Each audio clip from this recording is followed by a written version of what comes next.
अस्सलाम वालेकुम नाज़रीन, मैं इस वक्त मौजूद हूँ डिस्ट्रिक्ट सेंट्रल के इलाके न्यू कराची इंडस्ट्रियल एरिया में।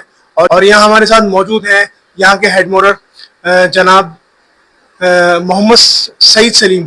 आए इनसे गुफ्तगू करते हैं और जश्न आज़ादी के हवाले से क्या मामला और क्या लाएमल इख्तियार किया गया इनकी तरफ से, और किस तरीके से जश्न आज़ादी का कोई पैगाम ये अपनी आवाम को और कराची के आवाम को देना चाहे। अस्सलाम वालेकुम सर। वालेकुम अस्सलाम। क्या हाल है सर? शुक्र अल्लाह पाक।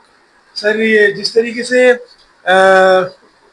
कोई भी हमारे इवेंट होता है कराची के अंदर, वो हैप्पी न्यू ईयर हो या कोई और ऐसा इवेंट हो, उसके अंदर एक चीज़ बड़ी वाज़ेह तौर पे देखी जाती है कि हवाई फायरिंग का जो है ना वो नजूल बड़ा आवाम की तरफ से आता है। तो इसके हवाले से थोड़ा सा बताएं कि भाई कि ये हवाई फायरिंग जो है करना, इससे क्या नुकसान हो सकते हैं और जराइम के अंदर ये किस तरीके से आता है। सर, बात ये है कि हवाई फायरिंग तो बिल्कुल ही एक जो है ना गैर कानूनी अमल है। इससे ये होता है कि खुशियाँ जो है गम में तब्दील हो जाती हैं। हमारे बाला अफसरान का भी हुक्म यही है कि इस हवाई फायरिंग को रोका जाए।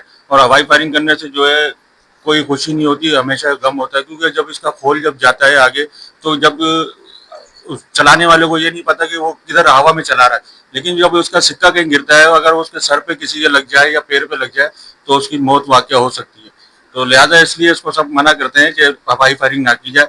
और ये खुशी का मौका होता है, तो इसमें आप ना चलाएं तो अच्छा है, क्योंकि खुशी आपने मनानी है। अगर ये खुशी में अगर ये गम में तब्दील हो जाए तो क्या फ़ायदा है इसी खुशी का।